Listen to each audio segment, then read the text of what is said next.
یا بنیا انی ارى فی المنام انی اذبحک فانظر ماذا ترى.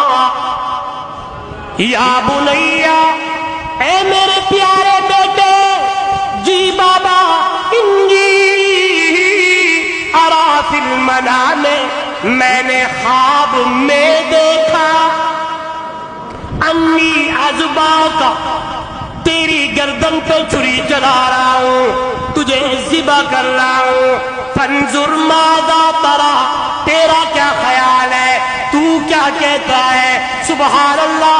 آج کا کوئی بیٹا ہوتا کہتا بابا کیسا سپنا دیکھا، کیسا خواب دیکھا، لیکن قربان اسماعیل تیری سیرت پہ، قربان اسماعیل تیرے جواب پہ اور کوئی بات نہ کہی، نہ سوچا، نہ کوئی دل میں بات آئی، نہ کوئی خیال کیا، نہ کوئی تصور کیا، نہ کوئی دیر لگائی کہ بابا سوچ کے بتاؤں گا، ماں سے پوچھ کے بتاؤں گا. نہیں نہیں نہیں نہیں، اور نوجوانوں غور کرنا.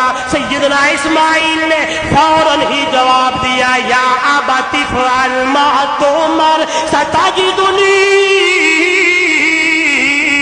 انشاءاللہ من الصابرین.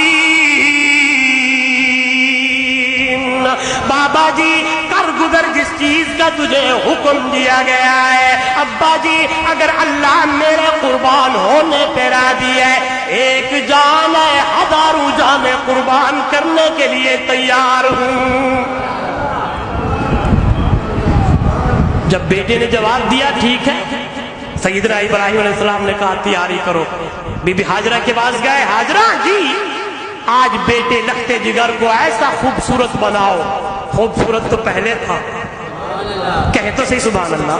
خوبصورت تو پہلے تھا، لیکن جب خوبصورت چیز کو نہلا دیا جائے، سونے کپڑے، سبحان اللہ، حسن دوبارہ ہو جاتا ہے. ایسا پیارا بنا دے کہ رب کی دربار میں جانا اور مہمانی ہے. اللہ اما ہاجرہ نے نہلایا، غسل کرایا، سونا بنایا. سیدنا اسماعیل علیہ السلام کو سیدنا ابراہیم لے کے جانے لگے تو یہ بدبخت آیا، شیطان. یہ بہت بڑا خبیث ہے، اتنا بڑا دشمن آیا. ہاجرہ پتہ ہے کہاں جا رہے ہیں؟ نہیں، فرمایا آج باپ نے بیٹے کی گردن پہ چھری چلانی ہے، ذبح کر دینا ہے.